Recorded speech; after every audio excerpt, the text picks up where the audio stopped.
ಯಾವ ನಮ್ಮ ಮಗ ಸಾಯ್ತಾನೆ.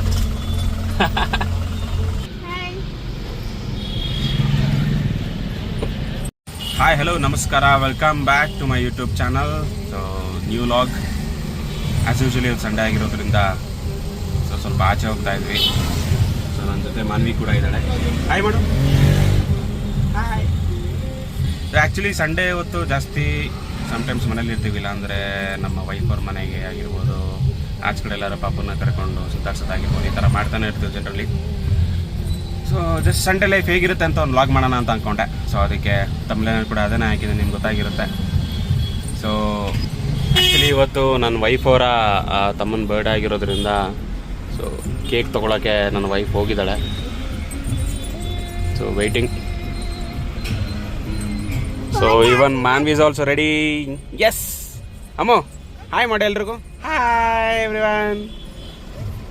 Thank you so much. Last 2 ವೀಡಿಯೋಸಲ್ಲಿ ತುಂಬ ಸಪೋರ್ಟ್ ಕೊಟ್ಟಿದ್ದೀರಾ, ಹಾಗೆ ಮಾನ್ವಿಗೂ ತುಂಬ ಸಪೋರ್ಟ್ ಕೊಟ್ಟಿದ್ದೀರಾ. I can see some comments, Manvi ಜೊತೆ ತುಂಬ ವೀಡಿಯೋಸ್ ಮಾಡಿ ಅಂತ ಹೇಳಿದ್ರಿ. But definitely going further Manvi ಜೊತೆ ಒಳ್ಳೊಳ್ಳೆ ಕಾಂಟೆಂಟ್ ಮಾಡ್ತೀವಿ, ಮತ್ತು ಇನ್ನೂ ಬೆಸ್ಟ್ ಕಾಂಟೆಂಟ್ ಕೂಡ ಕೊಡ್ತೀವಲ್ವಪ್ಪ, ಇನ್ನೂ ಬೆಸ್ಟ್ ಕಾಂಟೆಂಟ್ ಕೊಡ್ತೀವಲ್ವ ನಾವು. ಎಸ್. ಸೊ ಇವತ್ತು ನೋಡೋಣ ಇವತ್ತು ಹೇಗಿರುತ್ತೆ ನಮ್ಮ day. And I wanted to tell you, yesterday ಕಾರ್ಗೆ ಟೈರ್ನ ಅಪ್ಗ್ರೇಡ್ ಮಾಡಿಸಿದೆ. ಸೊ ವಿಚ್ ಈಸ್ ಲೈಕ್ ಮುಂಚೆ 165 ಇತ್ತು, ಸೊ ಇವಾಗ 185 ಟೈರ್ಸನ್ನ ಹಾಕ್ಸಿದ್ದೀವಿ. Looks good. ಆ್ಯಕ್ಚುಲಿ ನೆನ್ನೆ ವ್ಲಾಗ್ ಮಾಡೋಣ ಅಂತ ಅಂದ್ಕೊಂಡೆ, ಬಟ್ ಸಮ್ ಕೆಲಸಗಳ ಮಧ್ಯೆ ಮಾಡೋಕ್ಕಾಗಲಿಲ್ಲ. ಜಸ್ಟ್ ವಾಂಟೆಡ್ ಟು ಟೆಲ್ ಹೇಗಿತ್ತು ಟೈರ್ ಎಲ್ಲ, ಮತ್ತು ಅಲ್ಲಿ ಎಕ್ಸ್ಪೀರಿಯನ್ಸ್ ಹೇಗಿತ್ತು ಟೈರ್ ಶಾಪಲ್ಲಿ, ಮತ್ತು ಅವ್ರ ಕಡೆಯಿಂದ ಸರ್ವಿಸ್ ಹೇಗಿದೆ ಅದನ್ನೆಲ್ಲ ಹೇಳ್ಬೇಕಂತ ಅಂದ್ಕೊಂಡೆ, ಬಟ್ ಆಗಲಿಲ್ಲ. ಬಟ್ ಡೆಫಿನೆಟ್ಲಿ ಈ ವಿಡಿಯೋದಲ್ಲಿ ನಾನು ತೋರಿಸ್ತೀನಿ ಟೈರ್ ಎಲ್ಲ ಹೇಗಿದೆ, ಏನು ಕತೆ. ಸುಂಕದಕಟ್ಟೆಯಲ್ಲಿ ಮಾಡಿಸಿದ್ದು ಟೈರು. ಸೊ ನೀವು ಕೂಡ ವಿಸಿಟ್ ಮಾಡ್ಬೋದು ಅಲ್ಲಿ. ಐ ಥಿಂಕ್ ಬೆಸ್ಟ್ ಸರ್ವಿಸ್ ಕೊಟ್ಟಿದ್ದಾರೆ ನಮಗೆ. ಸೊ ಅದೊಂದು ಹೇಳಬಲ್ಲ. Yeah will see. So finally cake ತೊಗೊಂಡು ಇಷ್ಟೊತ್ತಾಯಿತು. ಬನ್ನಿ ಬನ್ನಿ ಬನ್ನಿ madam ಕಾವ್ಯಾಜಿ.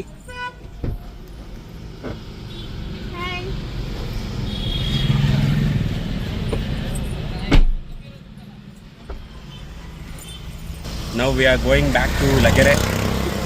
So with Manvi and Kavya. Yes, you can see further ಏನಾಗುತ್ತೆ ಅಂತ. Fine, bye. Now we are going back to Lagere. So with Manvi and Kavya.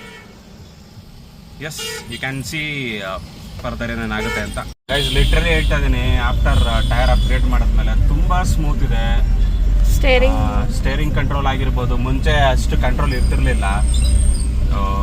ಗಾಡಿ ಇವಾಗ ಒಂಥರ ಒಳ್ಳೆ ಏನಂತಾರೆ, ಇಷ್ಟು ದಿನ ಏನಾಗಿತ್ತು ಅಂದರೆ 165 ಇತ್ತು. ನಾವು ತೊಗೊಂಡಾಗಿಂದನೂ ನಾವು ಟೈರ್ ಚೇಂಜ್ ಮಾಡಿಸಿರಲ್ಲ. ನಾವು ತೊಗೊಂಡಿದ್ವಲ್ಲ ಅವನ ಹತ್ರ ಅವನು 10 ವರ್ಷದಿಂದ ಒಂದೇ ಟೈರ್ ಯೂಸ್ ಮಾಡ್ತಿದ್ದ. ಸೊ ಅದರಿಂದ ಏನಾಯಿತು, ನಾವು ಕೂಡ ಟೈರ್ ಚೇಂಜ್ ಮಾಡಿಸಿರಲ್ಲ. ಸೊ ನಾವು ತೊಗೊಂಡ್ಮೇಲೆ ಒಂದು 10,000 ಕಿಲೋಮೀಟ್ರ್ ಓಡಿಸ್ಬಿಟ್ಟು ಸಿಕ್ಕಾಬಟ್ಟೆ ಉದ್ದೋಗಿತ್ತು.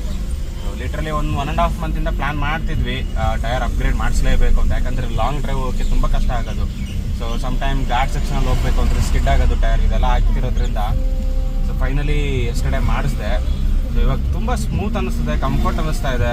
ಒಂಥರ ಅದೇನೋ ಒಂಥರಲ್ಲ, ಅಷ್ಟು ರೈಡ್ ತುಂಬ ಕಂಫರ್ಟ್ ಜರ್ನಿ ಅಂತ ಅನ್ನಿಸ್ತಾ ಇದೆ. ಸೊ ಇಷ್ಟು ದಿನ ಒಂಥರ ವಾಬ್ಲಿಂಗ್ ಆಗೋದು ಗಾಡಿ, ಸೊ ಅದೆಲ್ಲ ಏನೂ ಇಲ್ಲ ಪ್ರಾಬ್ಲಮ್ ಇವಾಗ. So this is my kind of experience after tyre upgrade. Fantastic ಆಗಿದೆ ನೋಡಿ. ಇವತ್ತು ಸಂಡೇ ಕೂಡ ಟ್ರಾಫಿಕ್ ಗುರು, ಯಾವ ನಮ್ಮ ಮಗ ಸಾಯ್ತಾನೆ ಅಂತ. You can see. So this the new tyre. So ಮುಂಚೆ ಹಳೆ ಟೈರ್ ಇತ್ತು 165, ಸೊ ಇವಾಗ 185 ಹಾಕ್ಸಿದ್ದೀನಿ. ಸೊ ಬೆಟರ್ ಪರ್ಫಾರ್ಮೆನ್ಸ್ ಇರುತ್ತೆ ಅಂತ.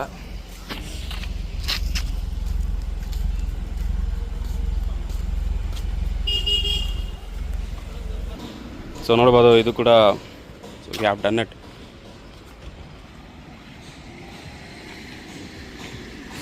ಲಿಟ್ರಲಿ ಒಳ್ಳೆ ಎಕ್ಸ್ಪೀರಿಯನ್ಸ್ ಇತ್ತು. ಸೊ ಟೈರ್ ಹಾಕ್ಸಿರೋದು ಬಂದು ಅಪೋಲೋದು. ಸೊ 185/70 ತುಂಬ ಚೆನ್ನಾಗಿದೆ. ಸೊ ಟೈರ್ದೆಲ್ಲ ನೋಡಿದ್ರಲ್ಲ, ನಾನು ಲಿಂಕಲ್ಲಿ ಡಿಸ್ಕ್ರಿಪ್ಷನ್ ಹಾಕಿರ್ತೇನೆ ಯಾವ ಶಾಪಲ್ಲಿ ಹಾಕ್ಸಿದ್ದು ಅಂತ. ಸೊ ಡೆಫಿನೆಟ್ಲಿ ಅಲ್ಲಿ ರೆಕಮೆಂಡ್. ಒಳ್ಳೆ ಸರ್ವಿಸ್ ಇತ್ತು, ಚೆನ್ನಾಗಿ ಒಳ್ಳೆ ಕ್ವಾಲಿಟಿ ಟೈರ್ಸ್ ಕೂಡ ಹಾಕಿದ್ದಾರೆ. ಸೊ ನೀವು ಯಾರಾದರೂ ವಿಸಿಟ್ ಮಾಡಬೇಕು ಅಂದರೆ ಡೆಫಿನೆಟ್ಲಿ ಅಲ್ಲಿ recommend them. So description link ಆಗಿರ್ತೀನಿ, ಆ ಪ್ಲೇಸ್ನ ವಿಸಿಟ್ ಮಾಡಿ. And you'll get nice offers ಅಂತ ಹೇಳ್ಬೋದು, ನೈಸ್ ಡಿಸ್ಕೌಂಟ್ಸ್ ಕೂಡ ಸಿಗುತ್ತೆ. So thank you.